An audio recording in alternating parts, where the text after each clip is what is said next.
Hello students, good morning. आज हम करेंगे ग्रेविटेशंस की एनसीईआरटी क्वेश्चंस 7.4। ओके, तो यहाँ पे देख लो। अब यहाँ पे क्वेश्चन में लिखा हुआ है I not one of the satellite of Jupiter has an orbital period of 1.769 days का। ओके, और radius of the orbit is 4.22 into 10⁻8। Clear है। तो स्टूडेंट यहाँ पे हमने शो करना है कि mass of the Jupiter is about 1000 that of the sun. Okay, clear है। तो स्टूडेंट यहाँ पे उन्होंने बताया हुआ है कि हमारे पास एक जुपिटर है और उसके अराउंड एक सैटेलाइट जो है वो रिवॉल्व कर रहा है। क्लियर। ओके, तो मैंने यहाँ पे क्वेश्चन में जो गिवन है वो लिख दिया है time periods of a satellite. Okay, 1.769 and the radius in between the planets and the satellites that is 4.22 into 10⁸8। Okay, तो स्टूडेंट सबसे पहले नंबर पे अगर हमें इस क्वेश्चन को निकालना है तो हमारे पास क्वेश्चन में हमें प्रूफ करना है कि mass of Jupiter upon mass of sun जो है उसकी रेशियो आनी चाहिए 1/1000। हमें स्टूडेंट ये क्वेश्चन निकालना है। ओके, ये चीज़ हमें सॉल्व करनी है। ओके, पर लेकिन सबसे पहले नंबर पर देखा एक चीज़ देखिए यहाँ पे कि आपके पास क्या है कि सबसे पहले हमारे पास यहाँ पे इस क्वेश्चन के बीच में मास ऑफ जुपिटर भी नहीं है और मास ऑफ सन भी नहीं है। ओके, और सबसे बड़ी जो मेन प्रॉब्लम वो यही है कि हमें मास ऑफ जुपिटर भी निकालना है और मास ऑफ सन भी निकालना है। ओके, तो सबसे पहले नंबर स्टूडेंट जो टाइम पीरियड होता है, time period of a satellite to completes the 1 revolutions around a planets that is. Okay, पहले आप ये लिख लो कि मैं यहाँ पे लिखता हूँ टाइम पीरियड। तो टाइम पीरियड का जो आपके पास डेरिवेशन है वो आता है 2π√r³ ओके, तो स्टूडेंट हमें यहाँ से चाहिए mass of earth, mass of Jupiter. Okay, तो हम यहाँ पे क्या करेंगे, सिंपल क्या करेंगे स्टूडेंट, सिंपली स्केयरिंग कर देंगे। Okay, squaring. ओके, तो जब हम यहाँ पे स्केयरिंग करेंगे तो यहाँ पे हमारे पास आ रहा है टी का स्केयर इक्वल टू 4π², रूट यहाँ से कैंसिल हो जाएगा, r³ ओके, तो यहाँ पे हमें क्या चाहिए, मास ऑफ द प्लेनेट चाहिए। तो मास को आप इससे ट्रांसपोज कर दो, तो m is equal to 4π² r³ का स्केयर। ओके, तो स्टूडेंट ये बन गया हमारे पास आता है मास ऑफ प्लेनेट। ओके, और ये डेरिवेशन जो है वो किसी भी प्लैनेट्स में होगा, किसी भी प्लैनेट्स के बीच में आप मास ऑफ प्लैनेट्स जो है वो यूज कर सकते हैं। Okay, clear. अब हमारे पास क्वेश्चन क्या है, mass of Jupiter and mass of sun. Okay, तो अगर हम यहाँ से इस डेरिवेशन से निकालें मास ऑफ जुपिटर तो मैं यहाँ पे mj लिखूंगा, mj इज इक्वल टू 4π²। तो स्टूडेंट एक चीज़ यहाँ पे जो नोटिस में आएगी वो क्या है कि अगर आप कभी मास ऑफ जुपिटर निकालो या मास ऑफ सन निकालो तो ये 4π² अपान जी की टर्म जो है वो कांस्टेंट है, इसकी आपने वैल्यू नहीं पुट करनी। ओके, इस चीज़ के बारे में आपने ज़रा ध्यान रखना है। तो r³ स्टूडेंट यहाँ पे देखो जुपिटर का जो बीच का जो प्लैनेट्स और रेडियस, प्लैनेट्स के बीच में और सैटेलाइट में जो रेडियस आ रहा है वो यहाँ पे गिवन है आपके पास, तो वो कितना है 4.22 इंटू 10⁸8।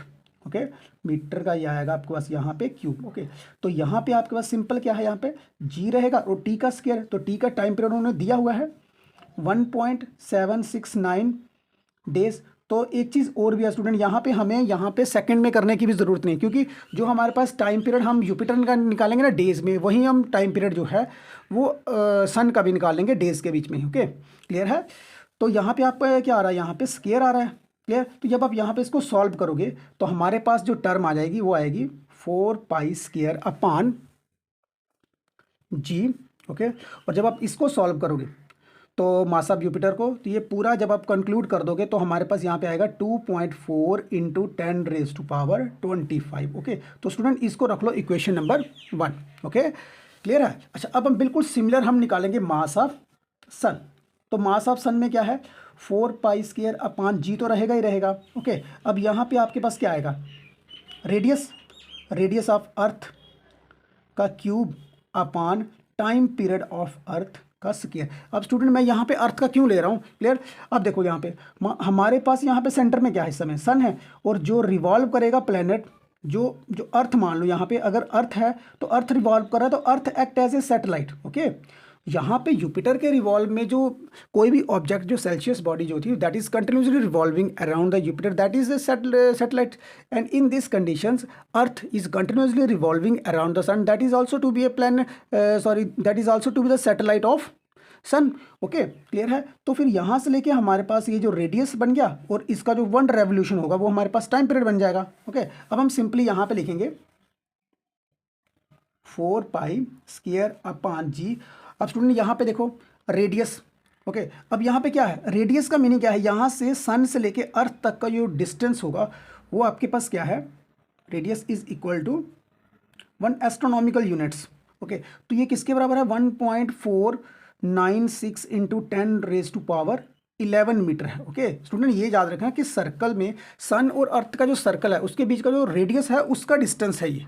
ओके ये चीज़ क्लियर है। अच्छा उसके बाद देखो टाइम पीरियड, तो टाइम पीरियड जो है वो कितना है सन अर्थ का, जब कंप्लीट रेवोल्यूशन करती है तो वो आता है आपके पास 365 डेज का। ओके अब आपने ये सिंपली वैल्यू यहाँ पे पुट कर दो तो कितना बनेगा 1.496 इंटू 10⁻11 का आप क्यूब कर दो। ओके और अपान 365 डेज है तो इसका आप स्क्वायर कर दो। तो जब स्टूडेंट आप इसको सॉल्व करोगे तो 4 पाई स्क्वायर अपान जी तो रहेगा, इसको जब आप पूरा कंक्लूड करोगे तो ये बन जाएगा आपके पास 2.5 इंटू 10⁻28। ओके क्लियर है। तो अब देखो यहाँ पे क्या है, अब आपने क्या करना है, यहाँ पे आपने रेशो निकालनी इसकी, वो मैंने आपको पहले बोल दिया था कि हमने इस चीज़ को प्रूफ करना है। Okay clear. तो अच्छा अब दोनों की वैल्यूज़ जो है मास ऑफ जुपिटर और मास ऑफ सन जो है वो दोनों आप पुट कर दो इक्वेशन नंबर ए में। Okay clear. तो हमें क्या मिलेगा यहाँ पे, mass of Jupiter upon mass of sun is equal to 4 pi square upon G और 4 पाई स्क्वायर अपान जी। तो स्टूडेंट ये तो मैंने आपको पहले बोल दिया था कि ये कट जाएगा। Okay clear. अब हमारे पास जो टर्म बचती है वो बचती है हमारे पास एक जो जुपिटर की टर्म है वो बचती है आपके पास 2.4 इंटू 10⁻25 और जो नीचे वाली टर्म आ रही है जो सन की आ रही है वो आ रही है आपके पास यहाँ पे 2.5 इंटू 10⁻28। ओके तो यहाँ से स्टूडेंट ये टर्म तो कट गई। ओके जब आप इस टर्म को सॉल्व करोगे ना तो स्टूडेंट ये सिमिलर 1/1000 के इक्वल में आएगी। ओके तो स्टूडेंट यही हमने प्रूफ करना था कि mass of Jupiter and mass of Jupiter upon mass of sun जो है वो किसके इक्वल में आ रहा है, 1/1000 टाइम्स के। ओके तो स्टूडेंट इसमें आप इसका मीनिंग यही समझो कि mass of Jupiter is equal to 1000th time of mass of sun. Okay student ये था आपके पास न्यूमेरिकल, अगर कोई भी डाउट हो तो आप मुझे सेंड कर देना। ओके क्लियर है। ओके